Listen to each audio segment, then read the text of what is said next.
વાગડની આ ધીંગી ધરાના ભૂટકિયા ગામમાં આવેલી છે એક એવી ઐતિહાસિક જગ્યા જેનો નાતો પાંડવ યુગથી છે।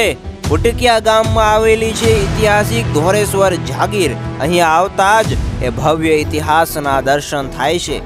ધોરેશ્વર જાગીરમાં ધોરેશ્વર મહાદેવનું મંદિર, અન્નપૂર્ણા માતાજીનું મંદિર, શીતળા માતાજીનું મંદિર, કાલ ભૈરવ, પ્રાચીન હનુમાન દાદાનું મંદિર વગેરે મંદિરો આવેલા છે।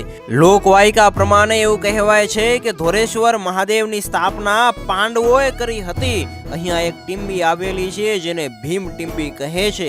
ધોરેશ્વર જાગીરમાં એક કુંડ આવેલો છે જેના સાથે અનેક કથાઓ જોડાયેલી છે, જેનું પ્રવેશ દ્વાર કલાત્મક છે જે ખૂબ જ પ્રાચીન હશે એવું ત્યાં આવતા જ આભાસ થાય છે। આ કુંડની સામે એક ગુફા આવેલી છે અને એવું કહેવાય છે કે આ તપસ્યા કરવાની જગ્યા હતી જ્યાં અનેક સંતોએ તપસ્યા કરી છે। શાંતિની આધ્યાત્મિકતાનો ઘૂંટ પીવડાવતી આ જગ્યા સાચે જ દર્શનીય અને ઐતિહાસિક છે।